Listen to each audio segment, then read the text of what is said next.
Bueno, pues nada, buenas tardes a todos.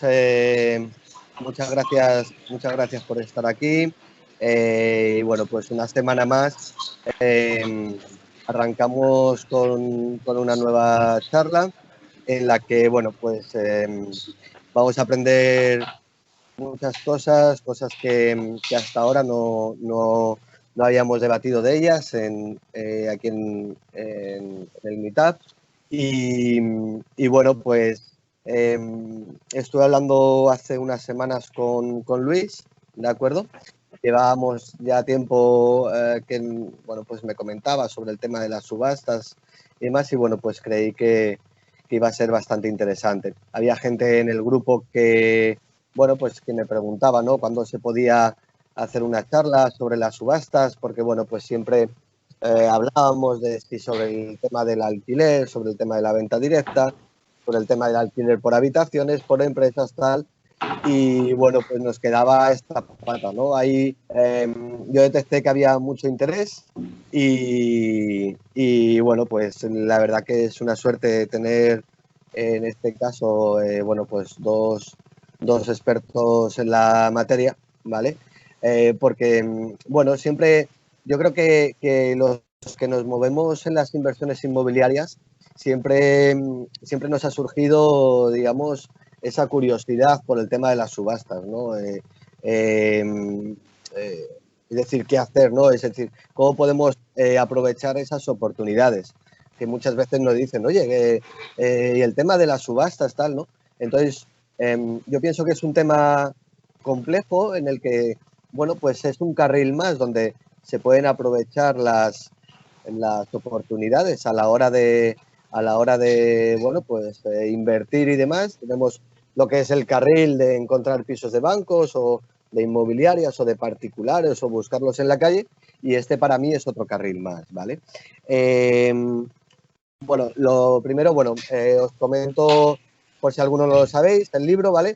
En este libro, digamos, lo que a mí me faltaba, y posiblemente lo amplíe, ¿vale? Con la ayuda de Luis y de David, lo que es la parte de las subastas, ¿no? Cuando yo hablaba de tipos de inversión, ¿no?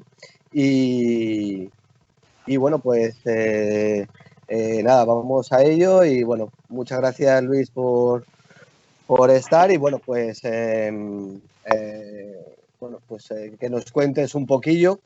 Y lo primero es cómo te dio, cómo te dio a ti por el tema de las subastas, hace cuánto arrancaste y qué es lo que te movió a ello. Vale, gracias Carlos por la invitación. Sin lugar a dudas, hablo en nombre también de David, que ahora le tocará el turno. El hecho de comenzar en el mundo de las subastas fue ahora más de 5 años, cuando obtuve un monto de dinero importante en la venta de una empresa, la cual fundé hace pues tiempo, y bueno, a la hora de invertir, pues había diferentes caminos, como bien comentas. Pues tenemos el camino de comprar 1, 2, 3 pisos y alquilarlos y vivir de esas rentas, pues el famoso subarriendo, invertir en bolsa, el P2P, bueno, había diferentes maneras de invertir, ¿no? Entonces, bueno, viendo el tema del ladrillo, ¿no? Pues dije, oye, hay gente que está comprando a un muy buen precio, y si ellos lo hacen, ¿por qué yo no? Entonces, bueno, yo estudié administración de empresas y lo único que hice fue reconvertirme y ponerme a estudiar durante un año, de principio a fin, la ley de enjuiciamiento civil y después la ley de concursar, ¿no? Con ello vi que había grandes oportunidades, pero que había dos grandes barreras de entrada. Una es, como bien comentas, el tema del conocimiento, algo vital. Hay que tener pies de plomo porque cualquier error te hace perder bastante dinero. Y por otra, el tema del capital. Si no tienes capital, aquí digamos que no es válido hipotecarse, pues no hay forma, ¿no?, de poder entrar en este mundillo. Es cierto que hay un abanico importante de diferentes activos que ahora veremos, pero bueno, entiendo que la mayoría nos enfocamos en pues, pisos y viviendas, y por ahí van los tiros, ¿no? Y nada, en ese camino conocí a David. Él me acompañó hace ya bastantes años en la compra de un activo. Y a través de ahí yo soy muy emprendedor y le propuse crear esta entidad especializada de liquidación concursal, que ahora os comentaremos, que es una vía totalmente desconocida, de modo de ver, y es mucho más jugosa en cuanto a beneficios económicos.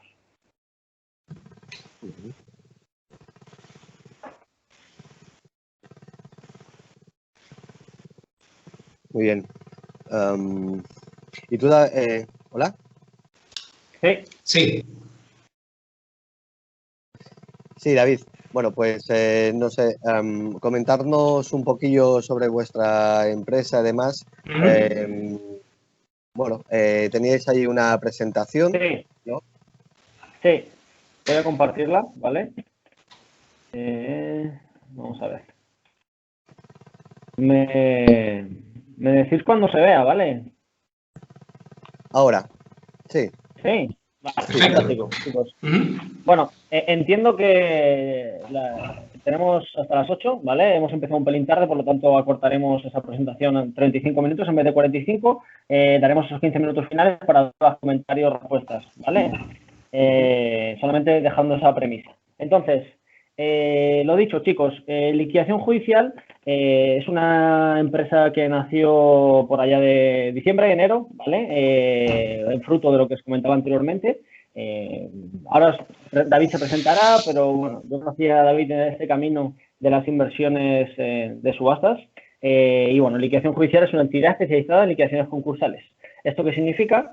Somos mediadores entre la venta de activos necesarios para pagar los pasivos de una empresa cuando va a quiebra, ¿vale? Cuando entra en liquidación, que ahora abordaremos en abril.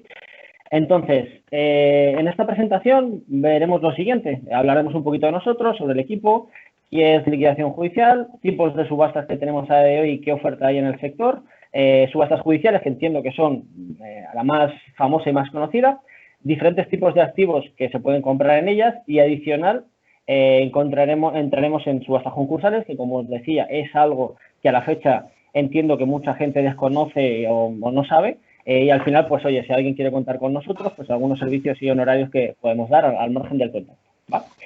Muy bien, entonces, nadie mejor que presentar que el propio David, así que adelante.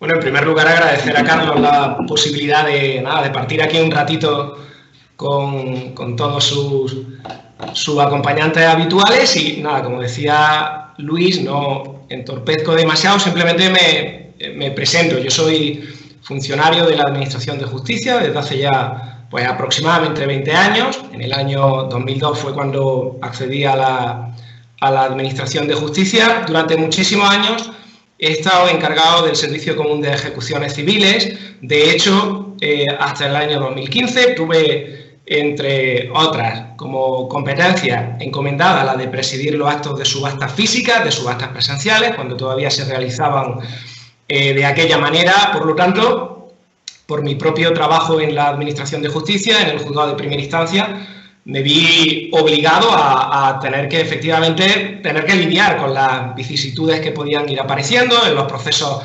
de subasta. No solo con la subasta, como encargado del Servicio Común de Notificaciones y Embargos, he tenido que realizar a lo largo de mi vida profesional más de 10.000, 15.000 embargos y todo ese proceso de ejecución que se abre a partir de ese momento, lo cual, bueno, pues me hace conocedor desde el punto de vista teórico y desde el punto de vista práctico de todo lo que va sucediendo en el procedimiento ejecutivo, tanto en su inicio como en la parte final.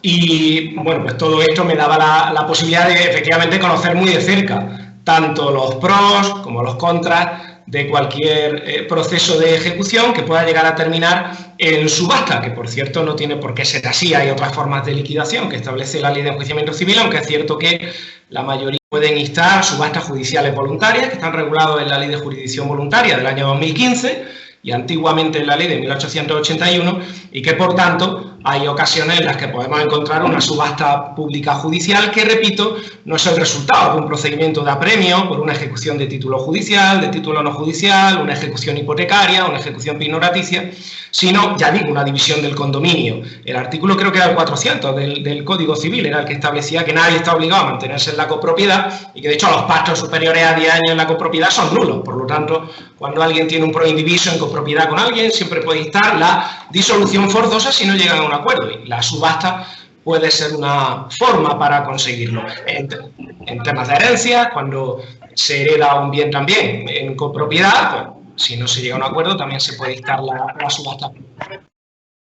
Sería bueno dejar claro, y lo hemos comentado antes, que la Ley de Enjuiciamiento Civil del año 2000 no planificó que la única forma de realización de bienes sea la subasta judicial. Y siempre que hablemos de bienes realizables, hay bienes embargados que no se pueden vender, que no se pueden subastar. Si se ha embargado dinero en efectivo o acciones o participaciones, no se pueden subastar. Tienen una forma de enajenación diferente. Pero siempre que hablamos de inmovilizado material, bienes inmuebles, bienes muebles, bueno, siempre pensamos en la subasta judicial, pero insisto que la Ley de Enjuiciamiento Civil lo primero que establece es la posibilidad de un convenio de realización, que en la práctica casi nunca vemos.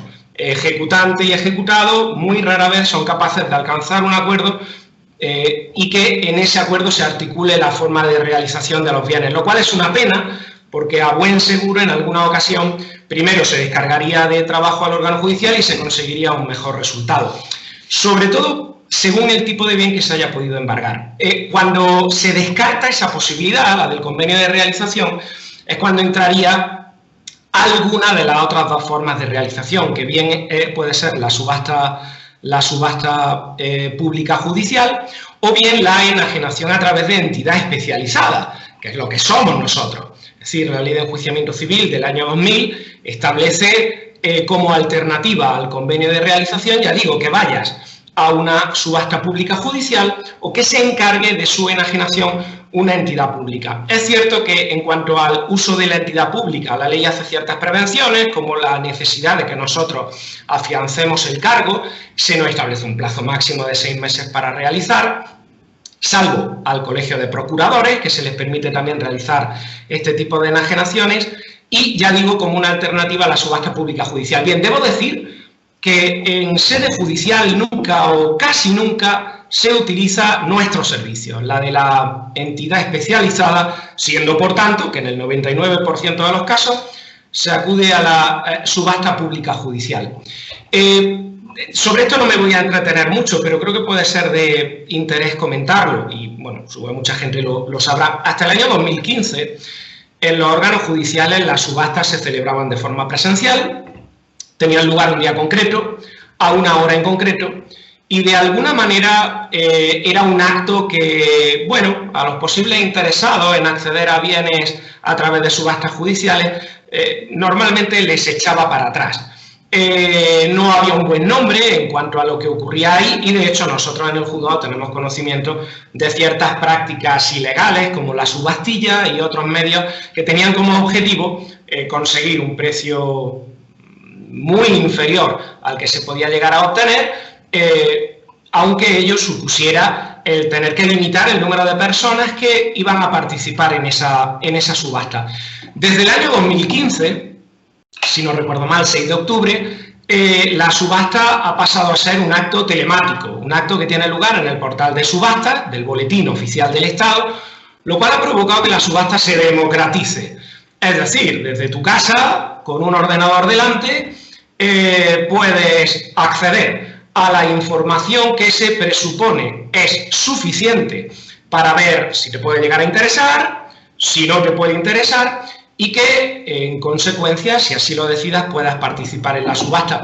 Esto innegablemente, repito, ha supuesto la democratización del sistema de subasta judicial, el número de postores ha aumentado y eso ha provocado un efecto que hay que tener muy en cuenta, y es que el número de adjudicaciones a precios llamativos, a precios muy interesantes, se ha reducido enormemente. Todo el mundo entenderemos, cuanta más gente participa en una subasta, la previsión de obtener una postura superior a la inicialmente prevista aumenta. Por lo tanto, claro, a medida que, como digo, se ha democratizado este evento y aumenta el número de personas, a veces, y sobre todo en ciertas localizaciones, hace que la subasta judicial a veces, en ella a veces sea difícil encontrar algo que podamos llamar un chollo o una adquisición muy por debajo de precio. Como todo dependerá de la demanda que tenga ese bien. Quiero decir, hay zonas como Madrid capital, como Málaga, que siempre nos llama la atención porque también es muy demandada, por supuesto Barcelona capital, en general las capitales suelen tener esta demanda. Es verdad que hay otras zonas en las que, bueno, pues no hay tanta demanda y sí que podemos llegar a ver casos en los que la subasta queda directamente desierta o en los que, oye, solamente hay una postura, la tuya, y por tanto no juegas contra nadie, solamente juegas contra los tantos por ciento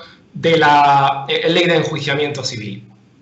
Sin irme demasiado por las ramas, porque de esto podría estar hablando mucho rato, pero creo que sí es de interés, porque al fin y al cabo queremos saber un poco esto de los precios y tal. Bueno, de las subastas judiciales, simplemente indicaros que, también supongo que muchos de vosotros lo sabéis, si la mejor postura realizada es igual o superior al 70% del avalúo, es obligatorio que el letrado al servicio de la Administración de Justicia tengamos que dictar en ese mismo día o al día siguiente el decreto de remate.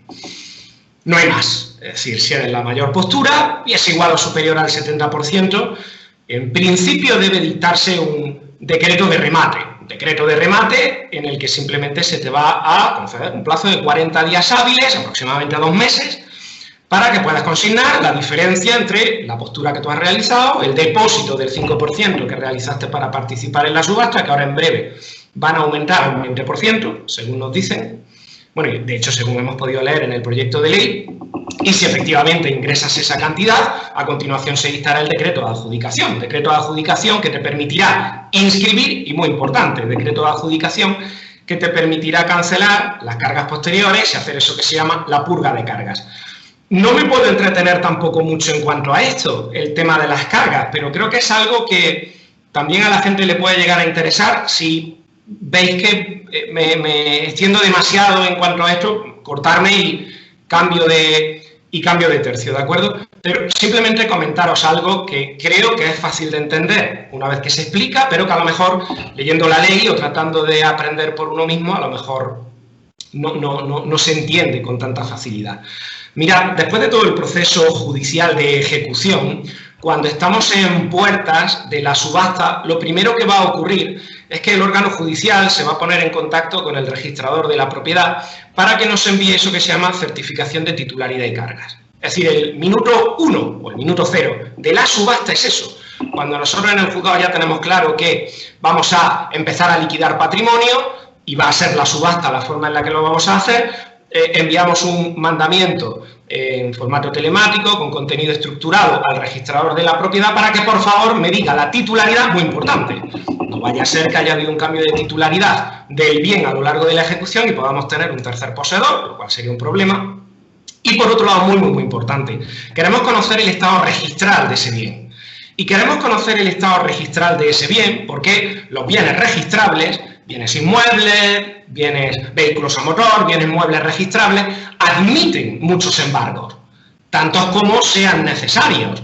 Si una persona, en vez de deberle dinero a un acreedor, le debe dinero a 20 acreedores, uno en Sevilla, otro en Córdoba, otro en Huelva, otro en Barcelona, oiga, pues habrá 20 embargos sobre la casa de ese deudor común. Por lo tanto, cuando pedimos esa nota, esa certificación del registro de la propiedad, que por cierto debería subir él automáticamente al portal de subastas del BOE, algo que no vienen haciendo, ahí vamos a ver cuál es el estado registral de esa vivienda.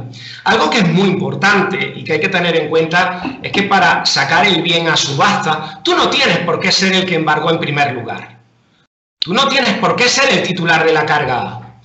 La ley permite, el artículo 610 de la Ley de Enjuiciamiento Civil, que es el que habla del reembargo, permite a los reembargantes, a los embargantes posteriores, a la letra B, C, D, E, F, que puedan solicitar tanto la adopción de medidas de garantía y publicidad como la adopción de medidas de realización, siempre y cuando con ello no perjudiquen a los derechos de los titulares de las cargas anteriores.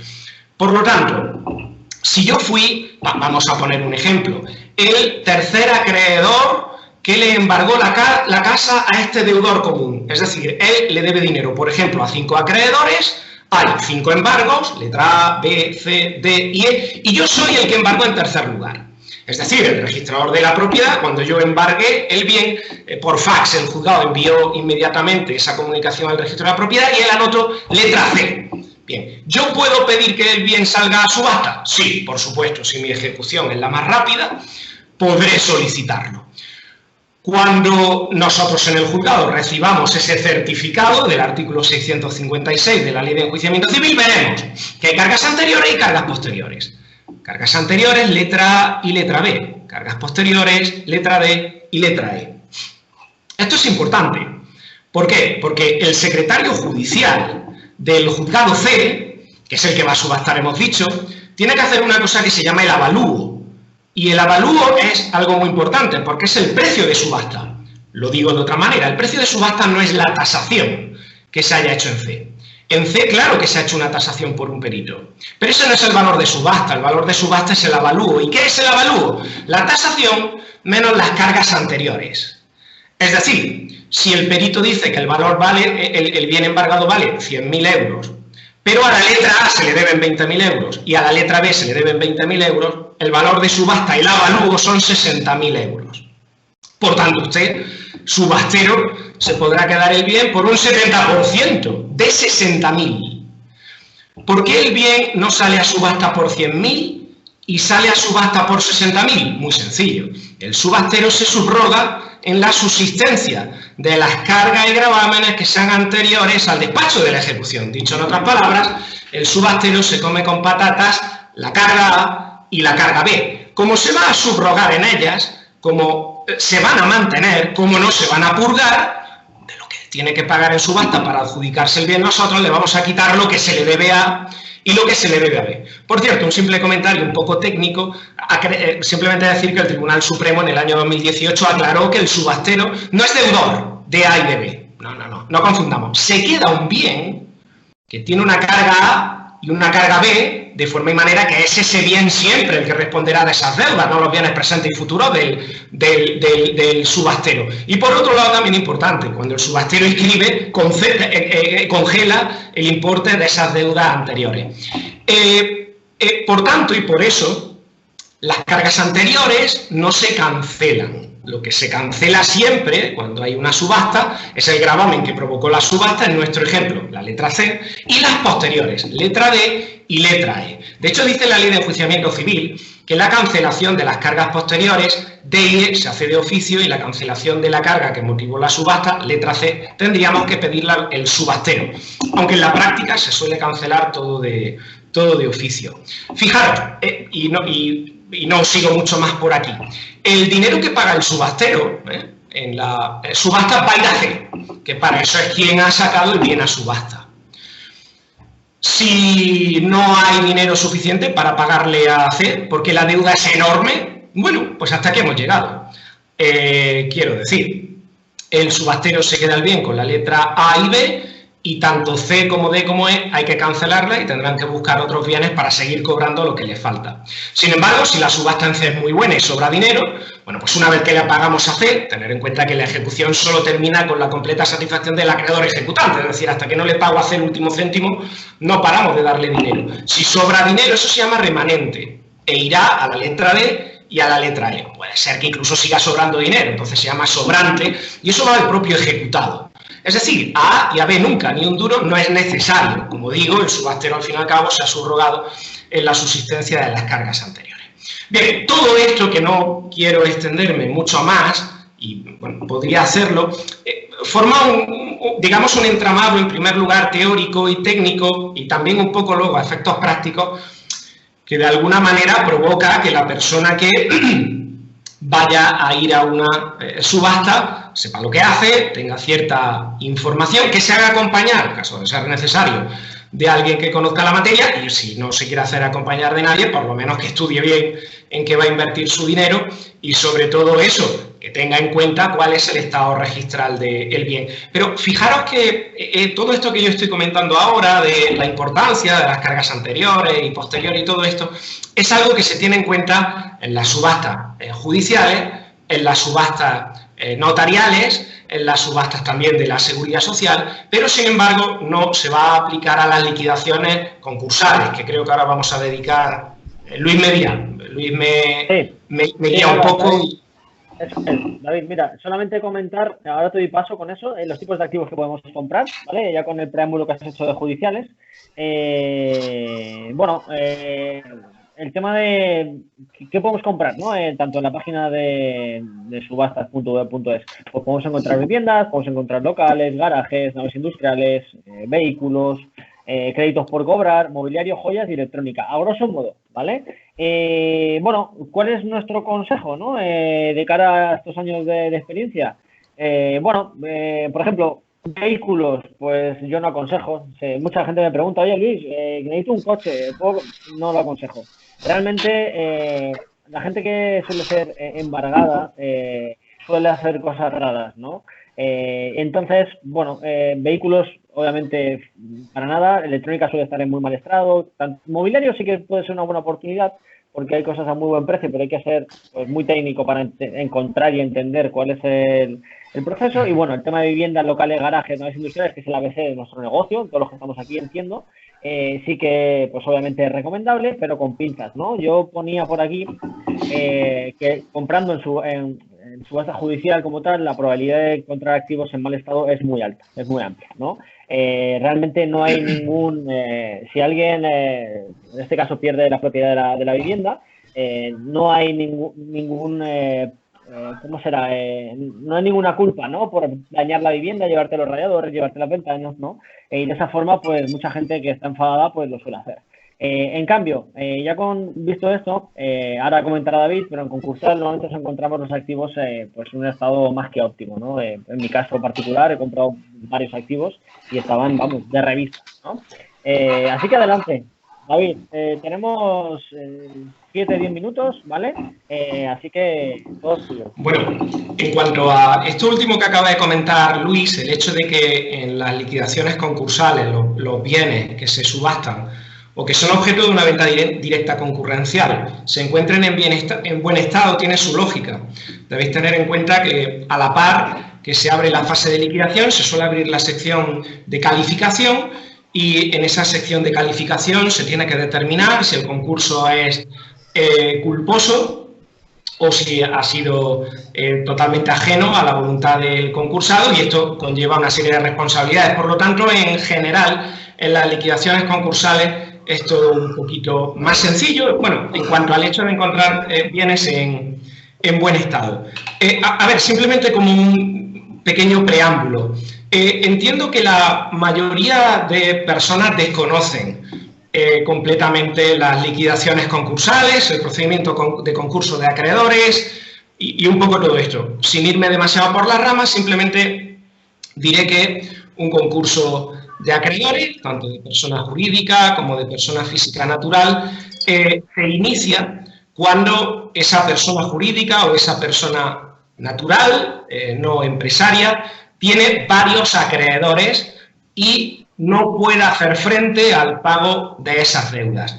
En tal caso, cuando bien una persona jurídica o una persona física cree que no puede afrontar sus deudas, él puede, si quiere, voluntariamente solicitar su declaración de concurso de acreedores. En ese caso hablamos de concursos de acreedores voluntarios, o los acreedores, cualquiera de los acreedores puede solicitar ese inicio del concurso de acreedores, en cuyo caso estamos en un concurso necesario. Esa declaración de concurso del artículo 5 de la antigua ley concursal establece un poco el punto de partida de todo esto. El procedimiento concursal no se parece mucho al procedimiento judicial, ni en su trámite ni en la liquidación de bienes. Quiero decir, en el concurso de acreedores debemos entender que hay una figura principal, que va a ser la del administrador concursal, que va a tener como misión, en primer lugar, oye, tratar de hacer funcionar a esa persona jurídica, renegociar, hacer un plan extrajudicial de pagos con los acreedores y, en definitiva, el objetivo del concurso de acreedores debe ser reflotar o salvar a la empresa. Lo cierto es que el 95% de concursos de acreedores, lamentablemente, terminan en fase de liquidación.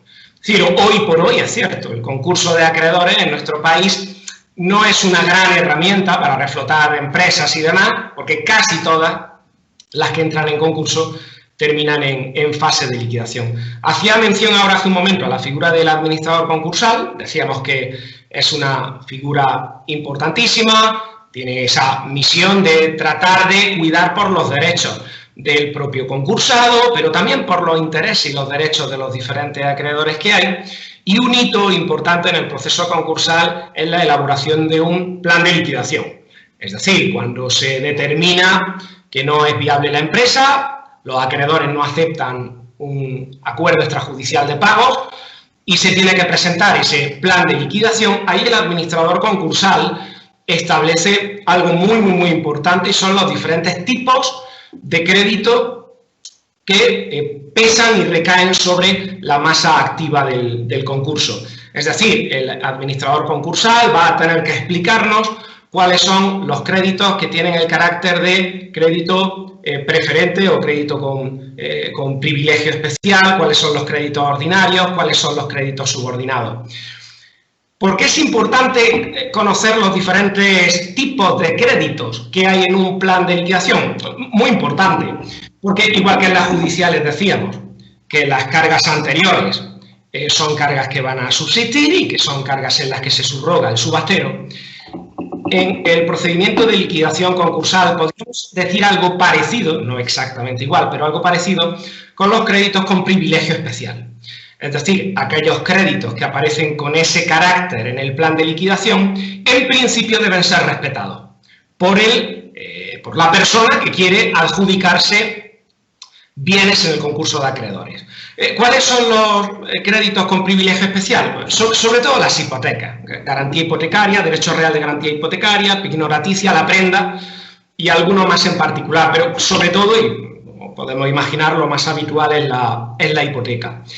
Esto quiere decir que si se va a liquidar un bien en concurso de acreedores y sobre ese bien había una hipoteca, en principio, la persona que quiera adjudicarse ese bien, como mínimo va a tener que ofrecer una cantidad equivalente a la garantía hipotecaria, salvo que se haya realizado a lo largo del proceso de liquidación concursal una tasación, un precio objetivo, y que pudiéramos jugar con ese precio objetivo. Por otro lado, cuando hay bienes que tienen créditos con privilegio especial, la ley, ya lo decía la antigua ley concursal, el artículo 155.4, la ley del 2003, obliga a que además se enajenen por subasta. Y simplemente digo esto porque en el procedimiento concursal hay dos formas de enajenación de bienes: la subasta y la venta directa concurrencial. Bueno, en el caso de bienes que tengan créditos con privilegio especial, se establece la necesidad de que sea subasta, salvo que expresamente el magistrado del juzgado de lo mercantil y los acreedores acuerden junto al administrador concursal hacerlo por venta directa, pero lo normal sería utilizar la forma de subasta. Bien, fijaros qué diferencia. Antes os he comentado que en las ejecuciones judiciales normales, en las ejecuciones civiles, da igual, sean de título judicial, no judicial, hipotecaria, muy rara vez se ha hecho uso de las entidades especializadas para liquidar. Prácticamente nunca. Casi siempre se va al portal de subastas del BOE y allí encontramos tanto las subastas judiciales, notariales, como de la agencia tributaria y demás. Sin embargo, en las liquidaciones concursales, muy habitualmente se ha venido haciendo uso de nuestros servicios, de las entidades especializadas en la liquidación de bienes. De hecho, ya hasta el punto de que cuando el año pasado se hizo la declaración del estado de alarma, en esas medidas que aprobó el Gobierno para descongestionar un poco la carga de trabajo en los juzgados de lo mercantiles, se obligó a que las liquidaciones, en todo caso, las tuviéramos que hacer nosotros, aun y cuando en el plan de liquidación se hubiera ya acordado hacerlo de otra forma. ¿A qué se debe esto? Bueno, supongo que a la variedad lo comentaba antes Luis, la variedad en los tipos de bienes que encontramos en las liquidaciones concursales. En las judiciales normalmente, oye, casi siempre hablamos de inmuebles y vehículos, y sin embargo aquí con muchísima frecuencia encontramos derechos de cobro o recobro, derechos de crédito, vehículos por supuesto, naves industriales, bienes inmuebles, joyas, material de oficina para aburrir y bueno, se necesita cierta flexibilidad que no te da el portal de subastas del BOE, no te va a abrir la puerta el portal de subastas del BOE, no te van a consultar las dudas que tengas que hacer, y supongo que un poco debido a esto son las entidades especializadas las que hoy por hoy prácticamente llevamos todas las liquidaciones que son concursales. ¿Cuál es el, digamos, gran beneficio o lo más llamativo de las liquidaciones concursales? Hombre, pues vayamos al grano, supongo, lo más interesante, el precio de adjudicación. Hace un momento comentaba que en las judiciales normalmente hablamos de un 70%, aunque entre un 50 y un 70 podría haber adjudicación, so pena que el ejecutante o el ejecutado hagan uso de sus facultades. Rara vez, muy rara vez por debajo del 50%. Es verdad que en las de la agencia tributaria, a partir del 50% no hay problema, por debajo del 50% es la mesa técnica la que tendrá que decidir. Y sin embargo, lo vuelvo a repetir, en las liquidaciones concursales tu único límite realmente es que haya un crédito con privilegio especial sobre el bien, en cuyo caso debes respetarlo. Si no lo hay, y en muchas ocasiones no lo hay, no hay un precio mínimo. Lógicamente, posturas a derribo, lógicamente cualquier acción que vaya contra los derechos del propio concurso no va a ser aceptado, ni muchísimo menos por el administrador concursal. Y Luis acaba de poner en pantalla una diapositiva que es un claro ejemplo de lo que estoy comentando en este momento. Hace poquito, hace solo unos días, ha terminado el plazo de presentación de ofertas por una liquidación concursal, que era la de Lontana Sureste, una empresa radicada en Castilla-La Mancha, que entró en concurso hace, por cierto, muchísimo tiempo, estaba en su segunda fase de liquidación ahora, y solamente para que tengáis una idea de los, digamos, de las cuantías que se manejaban en ese concurso, la concursada adquirió los 73 inmuebles que se trataban de enajenar por un valor aproximado de 7 millones de euros, 7 largos, más de 7 millones y medio de euros. En el proceso concursal se tasaron los bienes en 3 millones y medio aproximadamente. La administración concursal indicaba que como valor objetivo incluso hablaba de 2 millones de euros y sin embargo las ofertas reales que manejábamos para la adquisición de esos bienes se movían entre los 300.000 y los 500.000 euros. Cada caso es diferente, hay que respetar, por supuesto, los derechos del titular del crédito con privilegio especial y es insalvable. Es así, además hay que tener en cuenta las particularidades de las unidades productivas que se liquidan también teniendo en cuenta una serie de singularidades, pero fuera y aparte de estos casos, el hecho de no haber esos tantos por cientos que encorsetan en las liquidaciones judiciales hace que esto sea muy interesante. Además, la ley de IVA, la ley 37/92, se modificó en el año 2012 de forma y manera que se vino a establecer que cuando se adquieren bienes en concursos de acreedores, y esa adquisición la hace una persona jurídica, y en teoría se devenga el impuesto de IVA, hay una inversión del sujeto pasivo que lo soporta, de forma y manera que el pago del IVA se dirige como un crédito frente a la masa, de forma y manera que cuando es impuesto de IVA el que se tiene que devengar y es una persona jurídica la que adquiere los bienes, no tiene por qué hacer frente a este pago, siendo, ya digo, un crédito frente a la masa y por tanto siendo el propio concurso el que hace frente a su pago. Lógicamente, sobre esto habría que hablar muchísimo. Solamente decir que el nuevo texto refundido de la ley concursal es un texto extremadamente extenso, larguísimo, y que por otro lado además estamos pendientes de que este mismo año se haga por fin la transposición de la Directiva Europea de Insolvencia y Reestructuraciones, que nos dará una nueva ley concursal, un nuevo cambio que desde el año 2003 prácticamente no ha habido año donde no lo hayamos visto. Por lo tanto, en resumen, y le doy la palabra a Luis, las liquidaciones concursales son muy técnicas, muy técnicas. Es cierto que como tranquilidad para el inversor es una operación económica que está fiscalizada no solo por la entidad especializada, sino por el administrador concursal, por los acreedores y por el magistrado del juzgado de lo mercantil, y además debe obedecer a las normas previamente aprobadas en el plan de liquidación, lo cual hace que haya cierta seguridad a la hora de acometer cualquier operación en un concurso de acreedores, pero en cualquier caso, dicho lo cual, son operaciones que son bastante técnicas. Por eso nosotros, como entidad especializada, no solo tratamos de vender los bienes que nos entrega la administración concursal para que tratemos de enajenarlos, sino que acompañamos al inversor en todo el trámite hasta la adjudicación de los bienes y, lógicamente, la cancelación de cargas. Y Luis pone esta diapositiva en pantalla. Para conseguir además esto necesitamos que el procedimiento sea transparente, público, libre concurrencia y la intervención además de terceros para asegurar, a través del sello de tiempo y todo esto, que no haya problemas a la hora de hacer las pujas, en qué momento se hicieron y, en definitiva, ya digo, es un sistema de adquisición diferente, por lo que nosotros podemos ver.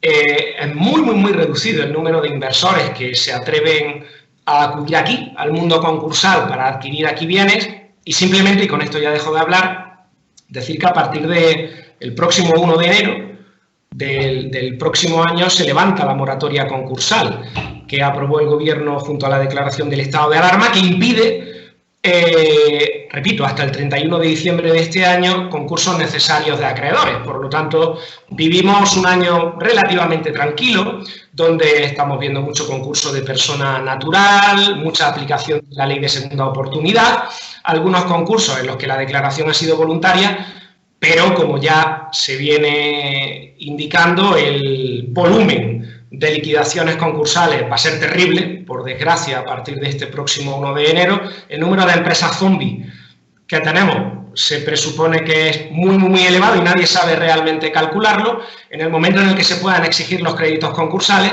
vamos a ver en qué queda todo esto. Muy bien, David. Muchas gracias, David, ¿vale? Por todo el conocimiento, ¿vale? Ya prácticamente vamos a terminar la presentación, vamos un pelín fuera de tiempo. Nada, eso es al margen de lo que comentábamos, que pues lo bueno y lo positivo de comprar con una entidad especializada es que puedes pedir toda la documentación posible que requieras y que esté en nuestra mano para poder facilitarlo, no solo con nosotros, sino con todas las entidades que formamos el sector. Podéis formaros a través del blog que tenemos y bueno, adicional a eso apoyamos a la administración concursal haciendo un plan de liquidación, inventario de activos, ¿no? Digamos que un servicio integral, ¿no?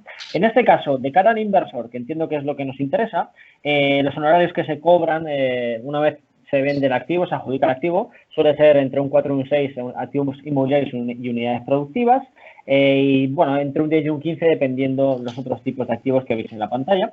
¿Qué más? Bueno, por último, ¿podemos hacer el acompañamiento en subastas no concursales? Esto mucha gente, varias personas del grupo me ha preguntado, oye Luis, ¿podéis echarnos una mano? Sí, o sea, no es nuestro foco, pero podemos hacerlo. Revisar una nota simple para que estéis totalmente tranquilos de que podéis pujar y está de manera correcta. Está en ese monto y podemos acompañar, bien sea en la página del Estado o bien en una entidad especializada, cobramos un 5% por el monto de adjudicación, ¿vale? Sin más, ahí es donde nos podéis seguir, ¿vale? Nuestras redes sociales y ahí está nuestro contacto, ¿vale? Cualquier duda, comentario, sugerencia, pues ahí nos podéis contactar y estamos atentos, ¿vale? Así que nada, perdón por extendernos un pelín más, muchísimas gracias por vuestro tiempo y espero que os haya sido de interés. Reitero, esta presentación es un mero atisbo de todo el conglomerado que tenemos dentro del mundo pues, de subastas, pero bueno, es algo muy interesante y espero, reitero, que os haya servido. Entonces, dejo de compartir pantalla, si os parece, y le cedo la palabra a Carlos, o dado caso alguien tenga una duda. Bueno, pues muchas gracias, Luis, muchas gracias, David. ¿Vale? La verdad que, bueno, es un tema bastante donde podríamos estar muchísimo tiempo, ¿no? Podríamos estar aquí muchas horas hablando de ello. Y eso. Pregunta, o sea, había una persona por aquí que levantaba la mano, ¿vale? Lo primero, tenía alguna duda, me parece que era Val, ¿vale? Si quieres habilitar el micrófono u otra persona, pues adelante, o si no, lo podéis escribir por aquí, por el chat. ¿De acuerdo? Lo que son las dudas. Había visto que levantaba la mano. Si quieres... ¿No tienes ninguna, Carlos? ¿No tienes ninguna duda?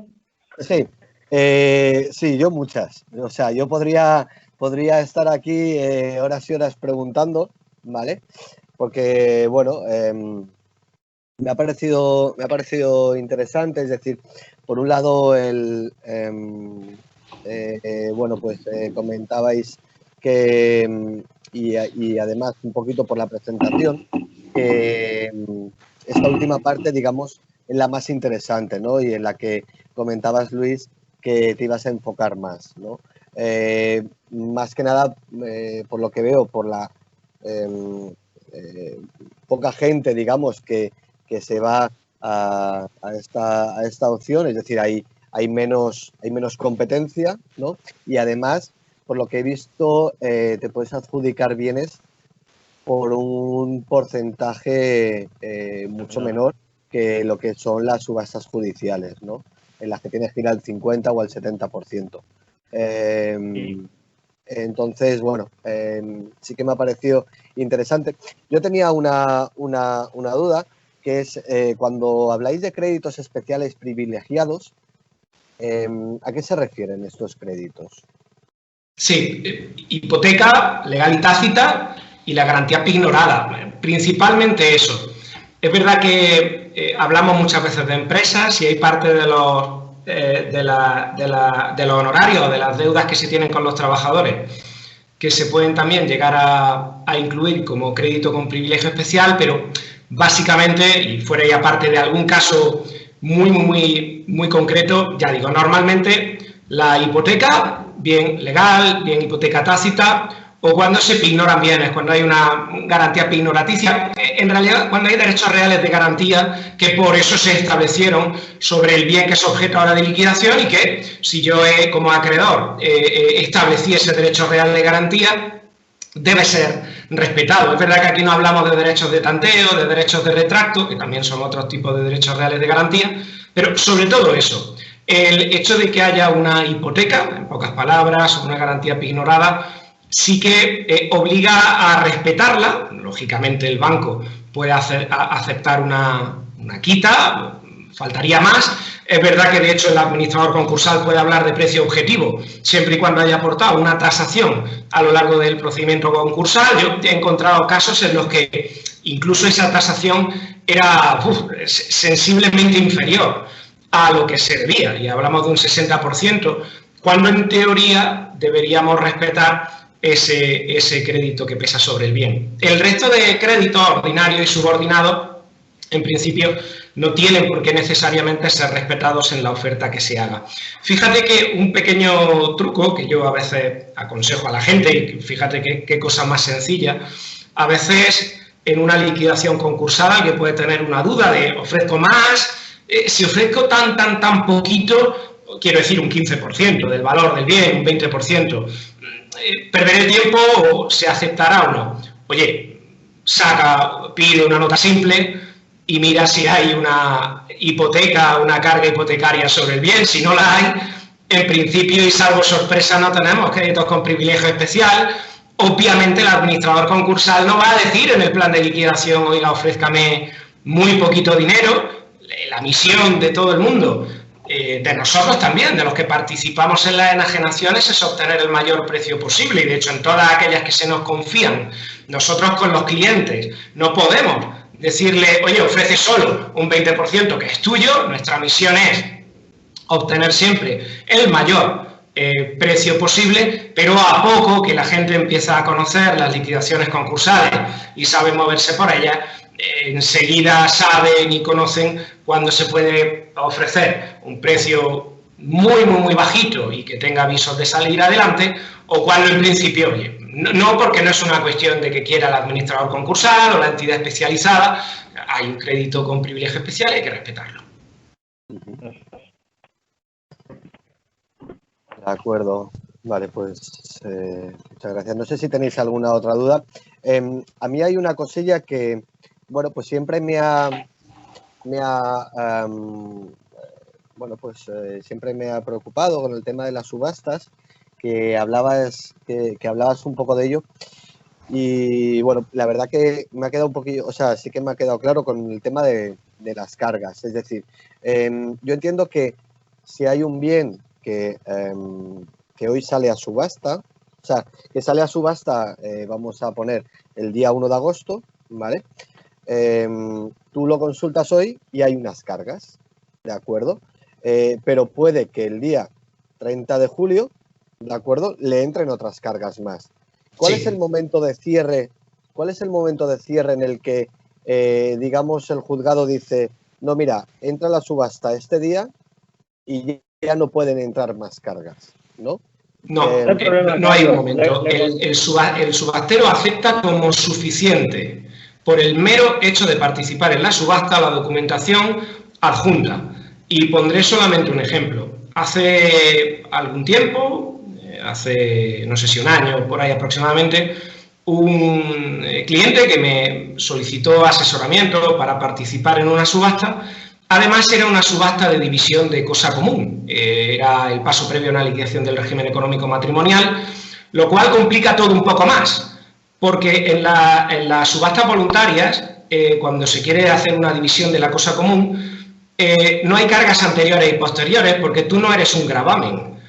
Lo que provoca tu subasta no es una deuda, no es una carga, no es un gravamen, no es la letra C del ejemplo que yo he puesto. Por lo tanto, absolutamente todas las cargas que aparezcan en la certificación del registro de la propiedad son cargas en las que te vas a subrogar. Es decir, hay que tener mucho cuidado con las subastas judiciales cuando vienen de jurisdicción voluntaria. Por otro lado, además, la jurisdicción voluntaria habrá que leer con calma el plan de liquidación que pueden aprobar los propios copropietarios desde la nueva ley de jurisdicción voluntaria del 2015. Bueno, pues en este ejemplo que estoy poniendo, el juzgado subió al portal de subastas la certificación en la que había una serie de cargas y demás. Bueno, pues mi cliente el día de antes de la subasta tuvo el atino de querer solicitar otra y efectivamente apareció una nueva carga de 36.000 euros en la que se iba a subrogar a buen seguro mi cliente que era el subastero. Con lo cual, no hay un momento. La ley en este sentido te deja un poco al aire cuando dice que el subastero, por el mero hecho de participar en la subasta, entiende como suficiente la documentación aportada y la información que en ella se da, subrogándose la subsistencia de las cargas anteriores y luego aceptando como cuerpo cierto el bien que es objeto de subasta. Por eso Luis decía antes el problema de las subastas de los vehículos a motor cuando son judiciales. Yo he embargado vehículos a motor, muchos, y cuando se han ido a subastar no sabíamos ni dónde estaban porque no se había pedido una remoción de depósito. Así que es muy importante esa labor de investigación que quiera hacer la persona que quiera adjudicarse un bien. Al final vas a hacer una inversión seguramente importante, una inversión que, como antes ha dicho Luis, normalmente no es bueno que intentes acompañarlo con garantías aplazadas, es decir, con hipoteca, es decir, el dinero hay que tenerlo contante y sonante, aunque la ley diga que se puede solicitar garantía aplazada y que en ese caso el decreto de remate se dictará de inmediato para que pueda solicitar la hipoteca, pero en la práctica sabemos que no tiene cabida y además es algo que va a desaparecer y por lo tanto si conlleva todo eso hacer esta inversión, que menos que averiguar estas cuestiones. Luego fíjate, hay cuestiones que no van a aparecer en la certificación que se sube al BOE, que son las cargas preferentes minoradas, es decir, ni las deudas de IBI, ni las posibles deudas a las comunidades de propietarios, que además también te vas a subrogar en ellas con el límite temporal establecido en la ley. Con lo cual, esa investigación, que menos que tenga que hacerla la persona que quiere adjudicarse ese bien. Claro, lo que pasa es que cuando, o sea, en el ejemplo que yo he puesto, en el que entra la subasta el día 1 de agosto, tú puedes solicitar una nota simple, ¿de acuerdo?, el día 31 de julio, ¿vale? Y además sería lo aconsejable, ¿no? Es decir, dame el día de antes lo que es una nota simple. Pero en ocasiones nos podemos encontrar que cuando la solicitamos el día 31 de julio haya, digamos, asientos por inscribir todavía, ¿vale? Que el registrador no lo haya hecho todavía. Bueno, perdona que te corte, en la certificación que se sube al portal de subastas del BOE, el registrador tiene que decir si hay algo pendiente de despacho en el libro diario. Entonces, por lo menos sabemos si puede haber algo presentado pero sin registrar. Por otro lado, estamos habituados a hablar también incluso de hipotecas saldadas económicamente, pero que no han desaparecido registralmente, algo que también lo tenemos en cuenta. Y en definitiva es eso, es una investigación casi hasta el último momento que tienes que hacer. Por supuesto, dejando a salvo los derechos de tercería que tú puedas luego el día de mañana ejercitar, pero hay que tenerlo claro, hasta que no se dicte un decreto de adjudicación a tu favor, siempre podrá ocurrir algo que al final determine que no te adjudiques el bien. Hay muchos clientes nuestros que con decreto de remate a su favor algo ocurrió que hizo que no se dictara a su favor el decreto de adjudicación. Por lo tanto, realmente hasta que no hay ese decreto de adjudicación no adquieres derechos que al menos sean irreivindicables. Y por lo tanto hay que hacerse un poco cargo de esto. No sería grave, quiero decir, te devolverían, si presentas una tercera y demás, pues se te devolvería tu depósito. Habías tenido el dinero congelado un tiempo, lo cual es un menoscabo, y conociendo la lentitud de la Administración de Justicia, pues entiendo que efectivamente es así, y es como si casi hubiera hecho una postura con reserva, cuando realmente no la hiciste porque era la postura más alta. Pero ese estudio del estado registral es importante, ya digo, solicitando la nota el día de antes y viendo que no hay nada pendiente de despacho, eso en la certificación debe aparecer, pues no tienes por qué tener problemas. La certificación hay que estudiarla de arriba abajo. Quiero decir, ten cuidado, no vaya a ser una posterior, que es una hipoteca de igual grado. Puede ocurrir, no son muy habituales, están bien expresadas, pero puede llegar a ocurrir que en teoría vaya a subastar letra A, pero tienes como letra D una hipoteca de igual grado, y entonces también vas a subrogarte en ella y no la vas a cancelar. Aparece bien expresado, quiero decir, son cuestiones que no están ocultas, que siempre se van a ver en las certificaciones, pero insisto un poco en la persona que quiera ir a esto sin conocimientos suficientes o diciendo, bueno, tengo el capítulo dentro del libro tercero de ejecuciones de la Ley de Enjuiciamiento Civil, de la Ley del año 2000, de 6 de enero, y bueno, me la estudio un poco, bueno, te la estudias un poco, pero la ley procesal no se explica absolutamente todos los eventos que pueden llegar a ocurrir y que en alguna ocasión en el juzgado hemos visto cómo ha venido gente, ya sí, con un abogado, intentando sobre todo buscar una nulidad de actuaciones. Comentabas que no era aconsejable ir con financiación para digamos, liquidar esa subasta, ¿no? O sea, me imagino que además, por un lado, porque, digamos, esos bienes para ir con una financiación tienes que... o sea, tiene que entrar un tasador, ¿vale? Y posiblemente al inmueble no puedas acceder hasta bueno, aparentemente, prima facie, diríamos que sería el mayor problema, pero realmente no es ese. El problema es que un banco no te va a conceder una hipoteca sin que ese día se cancelen las cargas anteriores. Y el derecho procesal lo que establece es, 1, tú haces tu oferta, la puja.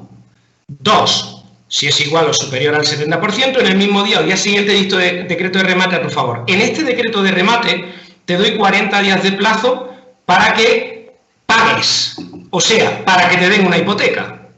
Cuando te den la hipoteca y pagues, enhorabuena, decreto de adjudicación y cancelación de cargas. Es decir, la cancelación de cargas llega cuando ya te han dado la hipoteca, los bancos no lo admiten.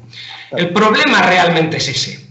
Es verdad que también el problema de poder tasar para dar esa hipoteca, ya sabes que la orden ECO del año 2003 del Banco de España establece que para conceder los préstamos hipotecarios debe hacerse primero una tasación oficial y luego un precio pactado entre hipotecante y deudor que no puede ser inferior al 75% de esa tasación, y eso puede complicar un poco el asunto, pero procesalmente hablando, en el timing, el problema es ese: a ti te tienen que dar la hipoteca y cuando te la dan y pagas, te dicto el decreto de adjudicación y ahí está la cancelación de cargas. Esto no le entra en la cabeza al banco, y lo digo por clientes míos.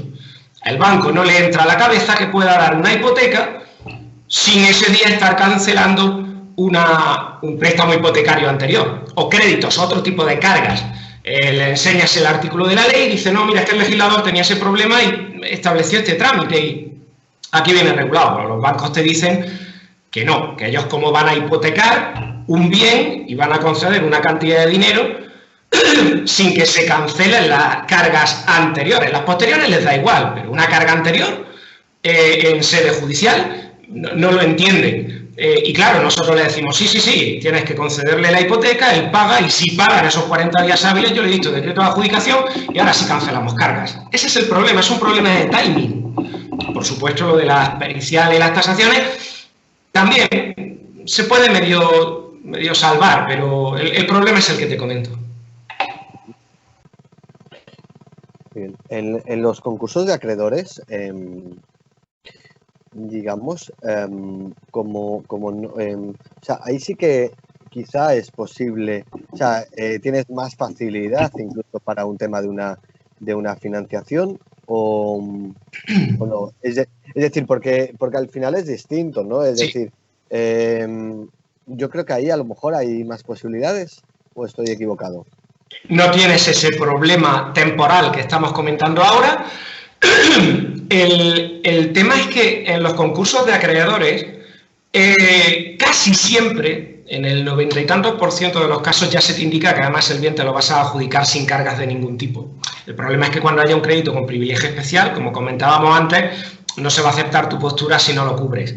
Pero fuera y aparte de ese caso, no tenemos este timing procesal en los concursos de acreedores, lo cual facilita que puedas venir con esa facilidad de préstamo hipotecario.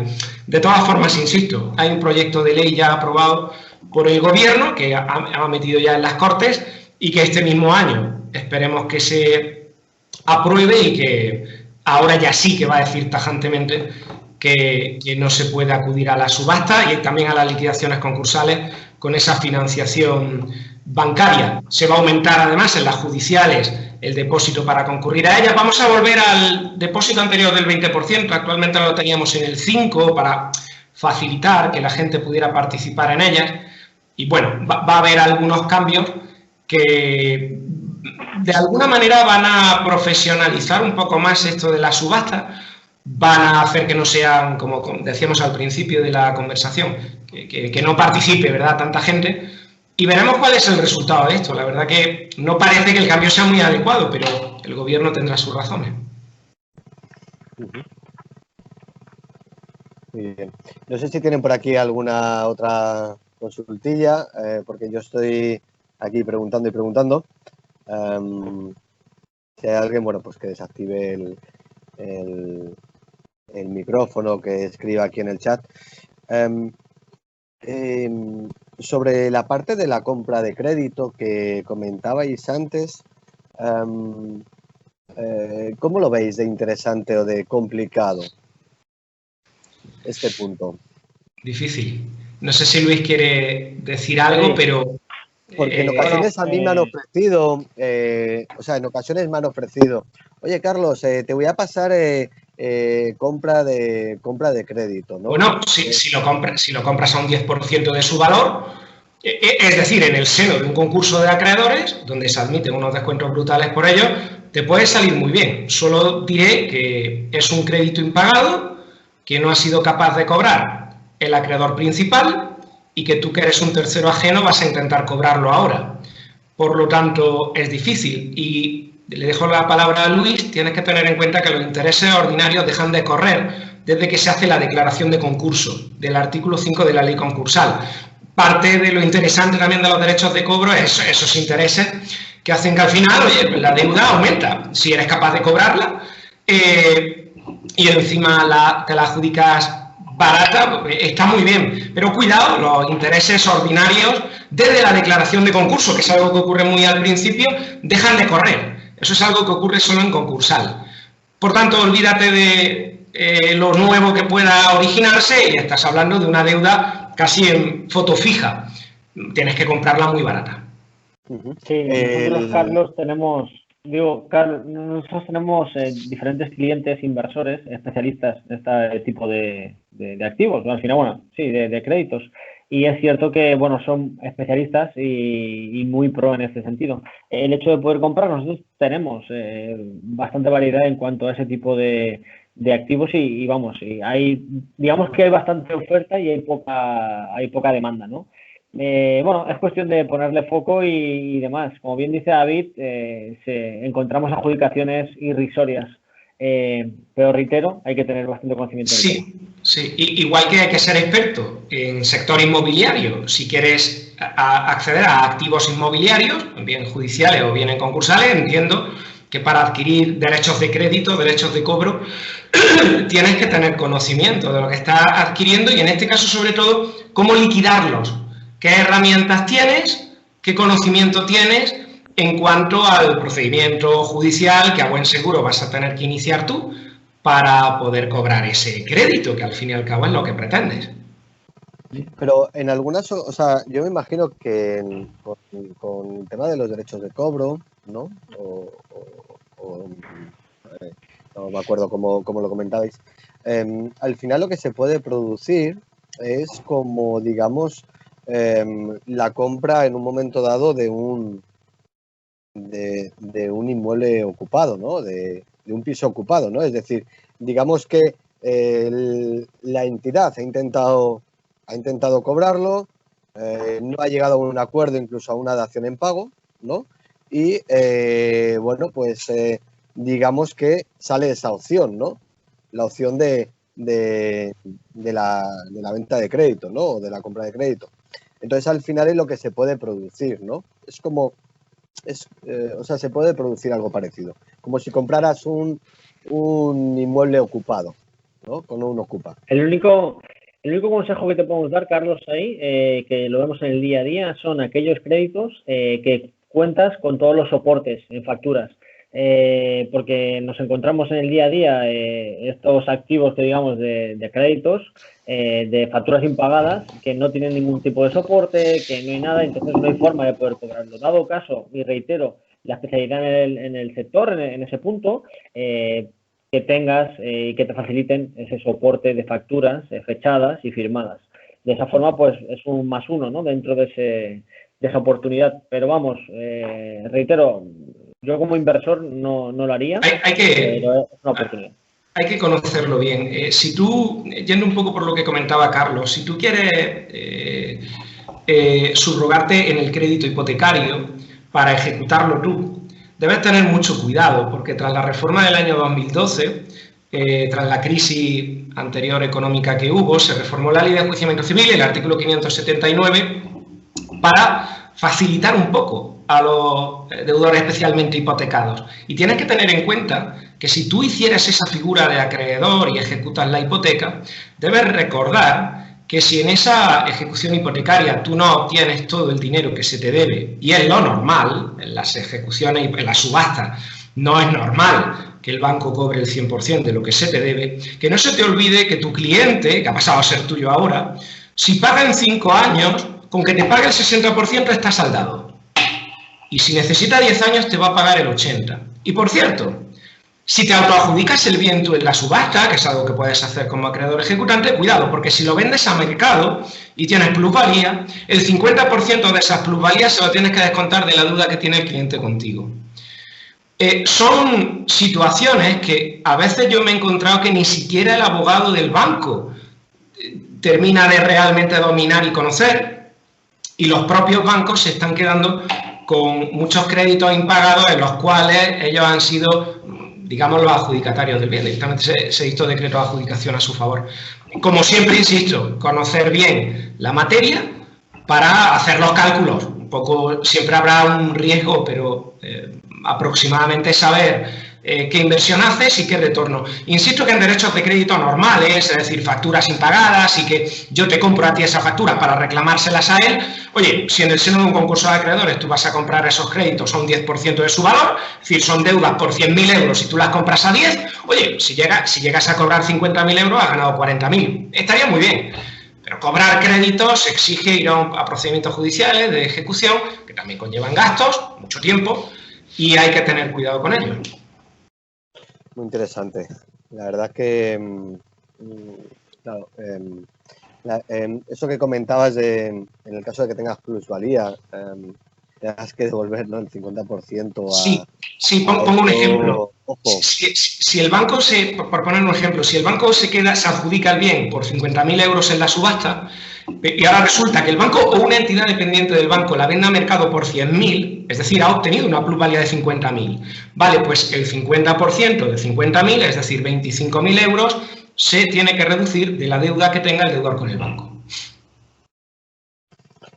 Interesante saberlo, porque, bueno, en ocasiones me han ofrecido estas cosas, pero yo no sabía este punto y ostras, Complicado.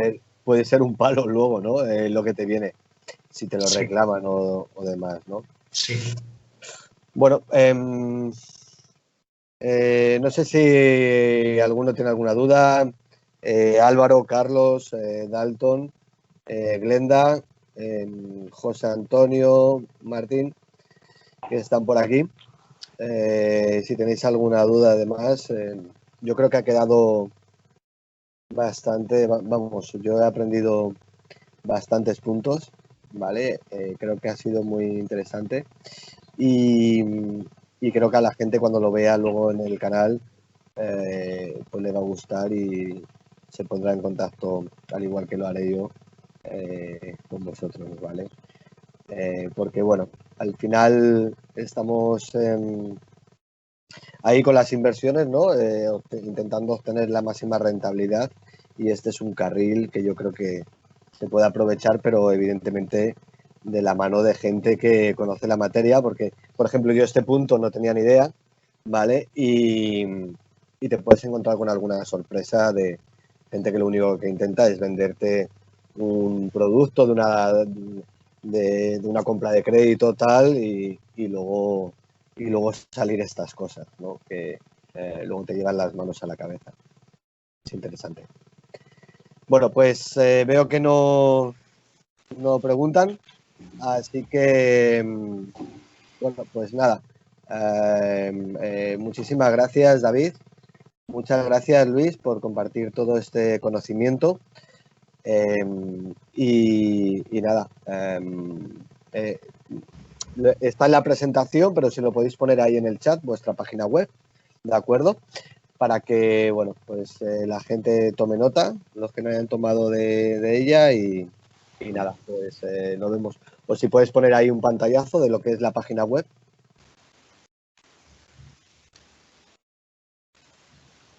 Vale.